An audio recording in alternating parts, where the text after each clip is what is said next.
So I'd like to invite my next two panelists to the stage, Andrew Lever, who is Director of Energy Transition for the Carbon Trust, and Kristin Tilley, who is Ambassador for Climate Change from Australia, for Australia. Thank you, guys. Round of applause, please. It makes us feel much more included. Hello, nice to see you. Thank you so much. Well, Kristin in particular. Have you joined us directly from Australia? Have you been here for a few days? You very rarely come all the way just for one event. I did, as important as this event is, I did add on a couple of extra trips. I was in Malta and then Geneva, now finishing with London Climate Week before I go home. Amazing, thank you. And Andrew, you joined us from Scotland, so not quite as, epic, but thank you for being here. No problem. Nice to be here, everyone. Yeah, good morning. Okay, so this is a lot of big subjects we want to get through. So we're talking about resetting the ambition. We kind of want to know how do we do a reset domestically, globally, where we're at, what's missing, what's here, and what to look forward to. So not much to do in about 10, 15 minutes. Andrew, let's start with you. It might be a while since people have checked in with the Carbon Trust, but you recently welcomed a new chief exec, Chris Stark, who many of us will know, who was previously led the Committee on Climate Change. So it's a good chance to check in. What are the changes to the mission focus since some of us last engaged? Yeah, thanks. So yeah, I mean the mission itself hasn't necessarily changed in terms of the words, and that's to accelerate the move to a decarbonised future. So we're now over 400 experts based both here in the UK and globally, and still working in between, quite uniquely between business and government, and that gives us a bit of a unique position in terms of getting close to decisions and supporting people in their transition to net zero. And that word transition is something which we need to think about in terms of time, and for example with business, with plans and with changing policy, that pathway is really important because things will change over time and you need to be kind of laser focused and move and change with that pathway as it evolves. And we do that through footprinting and providing target setting, for example. I think the other thing that is in the mission statement, of course, is acceleration. And we've had some great successes with accelerating technology in the UK here, particularly in offshore wind. And that's now in its 15th year, one of our initiatives to the Offshore Wind Accelerator. And that's resulted in a kind of 15% reduction in levelized cost of energy. So that's a real success story. And that point around acceleration and collaboration and innovation is going to be increasingly important as we move forward. Internationally, we're seeing some really interesting things. China, for example, almost not quite at tipping point in terms of peak emissions, but a lot of investment in manufacturing of solar PV, as you know, now moving into wind. Now, interestingly, last year, China installed more solar PV than the US has ever done. They're installing a quarter of the world's heat pumps, and they're the largest manufacturer of electric vehicles. Now, they're not doing that from a philanthropic perspective or a climate perspective. They're doing that from an economic perspective because they can see that this is where the global economy is now moving. And so I think that's something that we just all need to be quite aware of, is that this, if we need to get on board with this and engage with it in terms of this is an economic opportunity now in terms of moving that transition through to net zero. Do you think that's been missing then? Because, you talked about some of the successes, but we've also had some spectacular misfires. So is it that we haven't been framing it quite in the right way, or we haven't had the evidence? I think, I think we're, in terms of resetting the ambition, I think we have come a good way in the UK with regards to the power sector and promoting renewables through the various mechanisms that are there. We now need to kind of really kickstart and move that forward and change gears almost. And I think that then comes back to really being very slick around the amount of infrastructure that needs to be put in place. And some of, we've got some examples of where that is working elsewhere. But yeah, there's a tremendous amount of investment that's now required in the sector to move us forward into the next kind of couple of decades. And that's an opportunity. And I think that's where the positiveness of this comes from. Okay, thank you very much for that. Thank you. Kristin, so we get the opportunity to check in on Australia, which is a particularly, incredibly interesting test case. So Australia publicly announced a wide range of climate and energy transition policies over the past few years. How are you progressing on these, and what do you see as the main challenges in meeting your targets? Thanks very much, Lucy, and thanks very much for the invitation to be part of this panel. Look, really, for those who haven't had an in-depth interest in Australian climate and climate politics over decades, what has happened in the last couple of years is quite interesting. We had our current government win an election largely on its climate policies, and not only did our government sort of come in with a strong climate mandate, independent members of parliament were elected in very large numbers with strong climate policies as well. So not only did the government change, the parliament and the makeup of the parliament changed quite a lot in favour of strong action on climate. What the government really did from very early on in its now 2-year-long term of government is start very much with the energy sector, so increased our 2030 target, legislated net zero by 2050 to give that really important policy certainty to industry and the community that this is the direction we're heading in. Invested government funding in particular in upgrading our grid to bring in the large amount of renewables, principally being funded by the private sector that is wanting to do more, but to have the grid ready to bring those renewables on. Set a renewable energy target of 82% renewables by 2030. That's from 32% in 2022 when the government came in, 82% by 2030. That is one of the challenges I'll come back to. And has then sort of quite methodically gone through electricity sector, industrial sector with legislation and regulation to bring down emissions from our largest industrial emitters 5% year on year, transport sector, and is now moving into some of the harder and more challenging spaces, including agriculture. What I will say in terms of the challenges, like many countries, the speed in which our ambition requires us to build out from a largely fossil fuel-based, coal-based energy system to an almost entirely renewables one in a very short period of time is challenging. We're not yet in those 2 years delivering at the pace we need to, but it's still a significant ramp up from where we've been. And many of the things you hear others talk about, such as the planning policies and regulations in place, and to some extent, some community concern about the speed of the build out of wind farms, solar and transmission lines. They're the challenges. Okay, that's a good spread of challenges too. I wonder, Andrew, we might leap ahead to a coal question here, because maybe you could help Kristin. You're a bit of an expert on the coal transition. So, because I'm kind of struck by the Carbon Trust work, particularly around coal, because you have a lot of experience there, obviously, from the UK's transition, and you sort of export that experience, don't you? Because you have been working with other countries.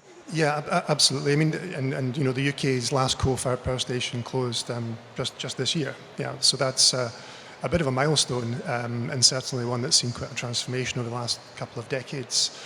So yeah, we've been doing a lot of work in coal asset transition, coal retirement. As many of you will know, it's the largest single source of carbon emissions in the world.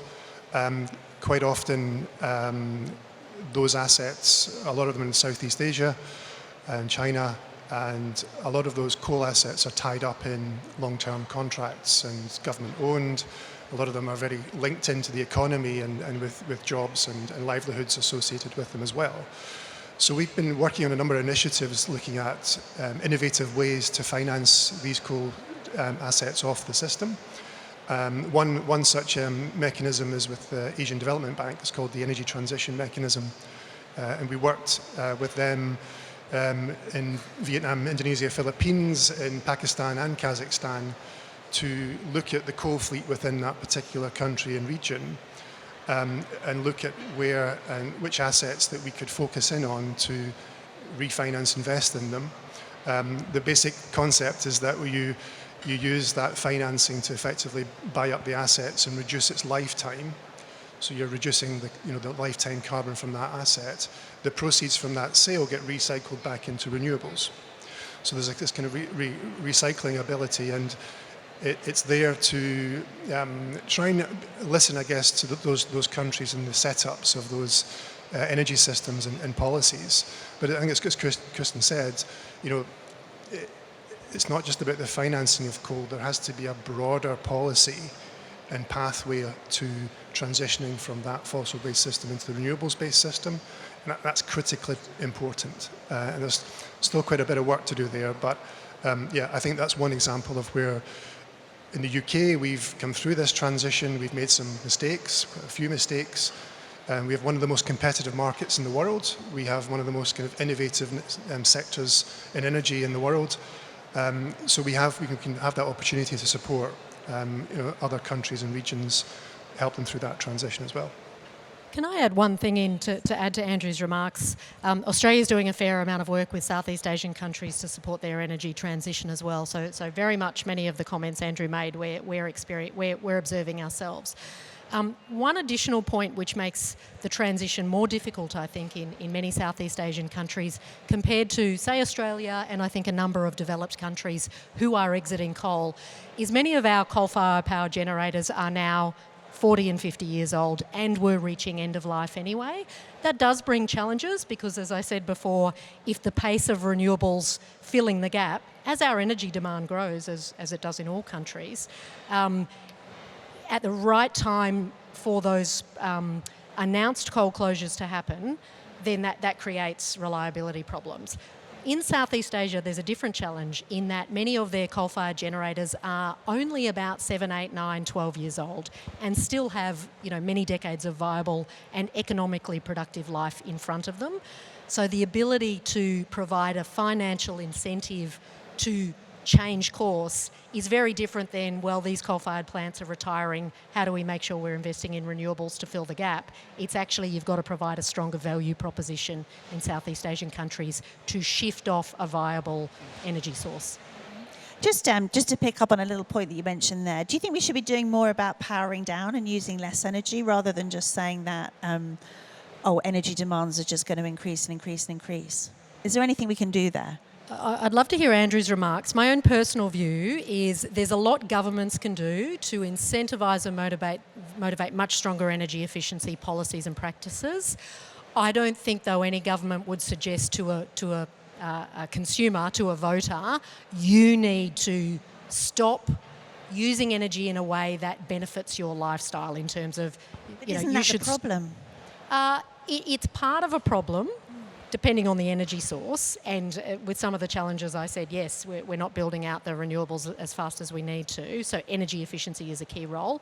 I just don't think many governments in democracies will tell consumers, stop buying X equipment or X car or what have you because we don't want you drawing down as much energy. I think the emphasis needs to be on sensible policies around energy efficiency, but not as a reduce energy entirely. Andrew, energy efficiency, we could do a bit more, no? Somebody could market that. Yeah, we absolutely could, and it should be always the first thing to do first, of course. And this is where it gets contextually kind of important because, and locational important. In the UK, the energy efficiency challenge is more on heat, arguably, than it is on the power side through the building stock that we do have and the necessities to do that first before you then think about fuel switching away from fossils and gas. But it's also worth mentioning that even in the UK, our power demand in 2050, is going to be between 2 and 3 times bigger than it is today. And that's because we're seeing this switch from to electrification from transport, from heat. So, and that's probably going to be similar across many countries around the world as well. So actually our power demand globally is going to increase, and I think we should accept that. Renewables has, of course, that kind of central role to play in that. It does raise the question around infrastructure and grid, of course, which is another big building block that needs to be a key part of that. So grid reform and all of that piece. It's everything. I mean, we need more of it. We need to operate it more efficiently, and there's various ways. Again, coming back to the UK, there's been a tremendous amount of innovation put into the network sector over the last decade or so. which is energy flexibility and using electric vehicles and heat pumps as assets on the system, really helped to bring down the costs. I mean, we did a report a few years ago now, but we estimated that between 10 and 17 billion pounds per year could be saved if we invested in energy flexibility as part of that infrastructure build out to 2050. So that's, it's both, we need more of it, but we also need to be very smart. Because if we get it right and we manage it better, one, we don't need to build as much infrastructure, and two, ironically, we don't need to build as much renewables because we're using more of what we have much more efficiently and effectively. By the way, the Carbon Trust has the best reports. Andrew, you've written many of them. If it's a treasure trove, I think the next administration just needs to go through all the reports and all the answers are there. Okay, let's talk a little bit more about ambition and acceleration. So, Kristin, I'd love to ask you a bit more about climate finance, which you've mentioned a couple of times. Significantly larger amounts of climate finance than previously committed globally are going to be needed to address climate change properly. We know that. Will Australia increase its contribution to the next round of global commitments? And what are some of the challenges to achieving effective climate finance? So Australia is already increasing its climate finance. From a government perspective, climate finance has traditionally been channeled through overseas development assistance to developing countries. And we've just introduced in Australia, and it starts on 1 July actually, a new policy that from 1 July, half of all new ODA investments, official development assistance investments, need to have a climate outcome.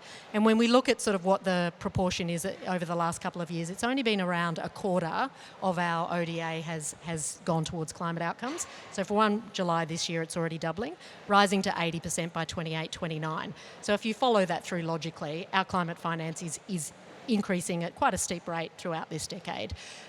In terms of the climate negotiations, and you referred to those, what will Australia commit to a stronger contribution internationally through those negotiations?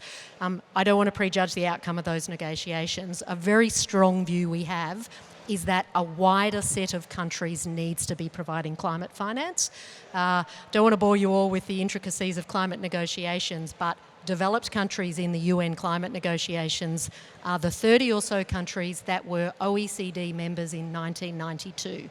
So quite often when countries say, or people say, developed countries need to increase their climate finance, agree, and Australia is, but we absolutely need to widen the base of those countries that are also contributing, that have the means to, that might not have back in 1992, but do now.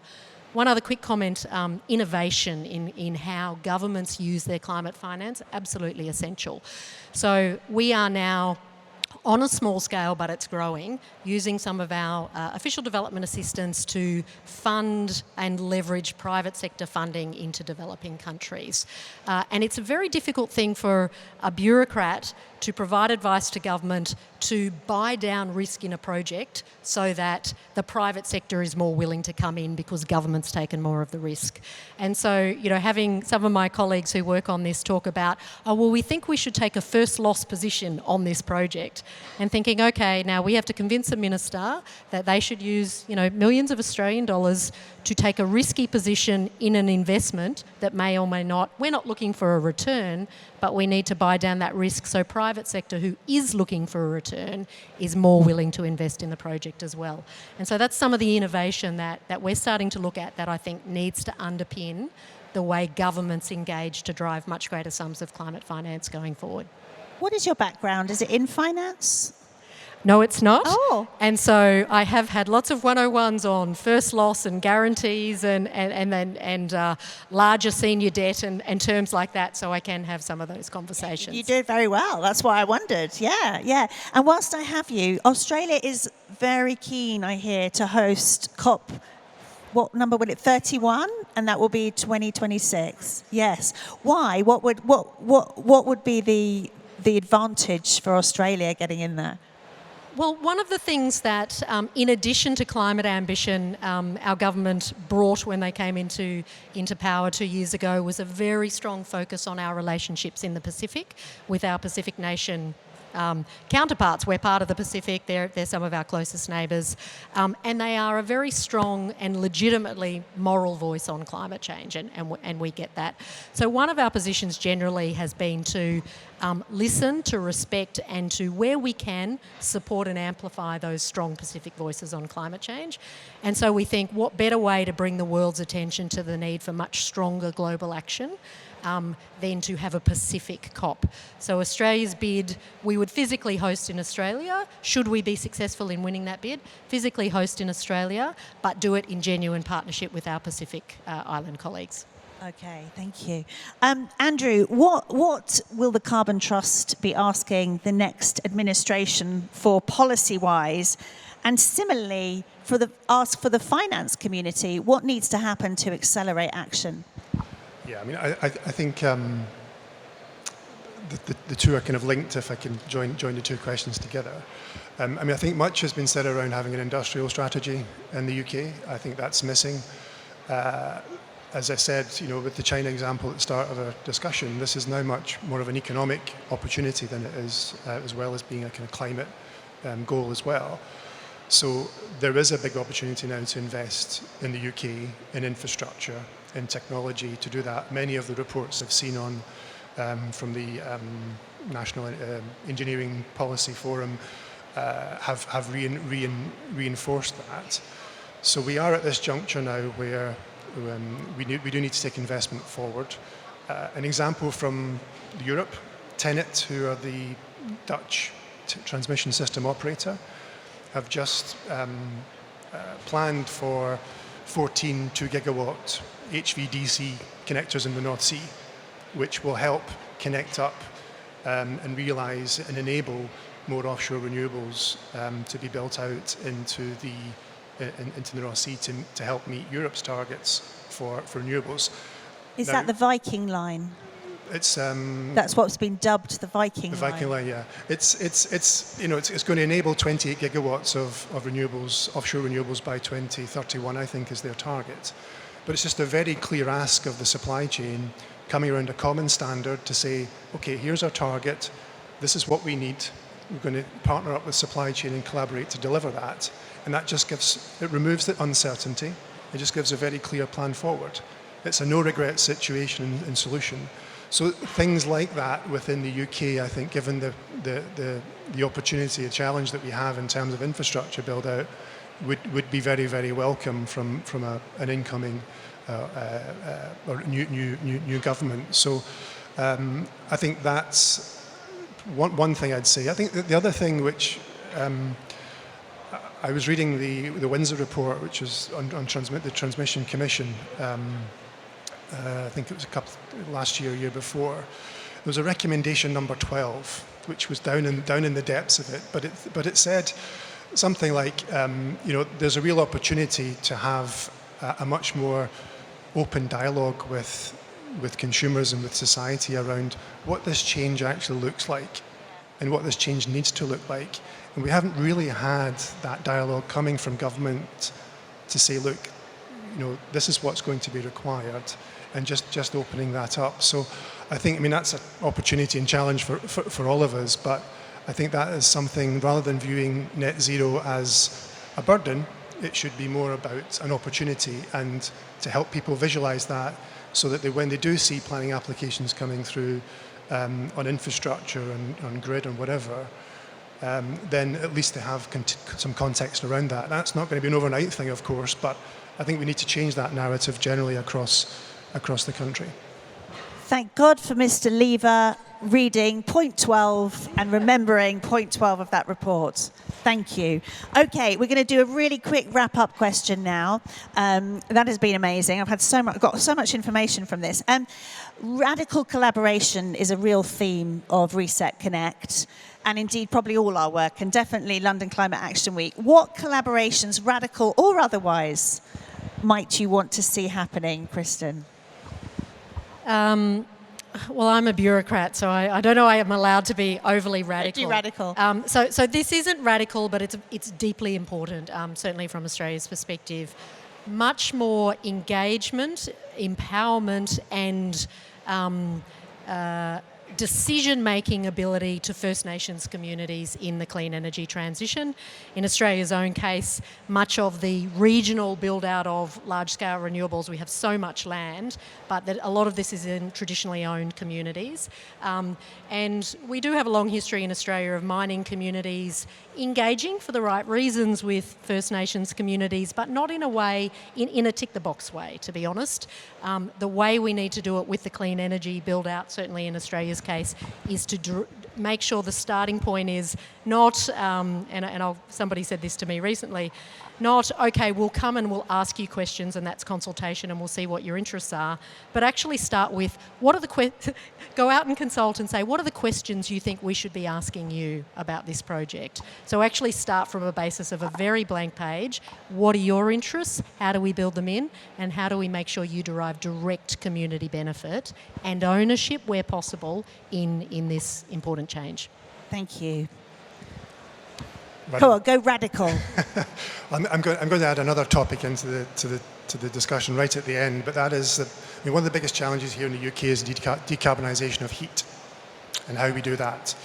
Now that requires a lot of collaboration, it requires a lot of local thinking.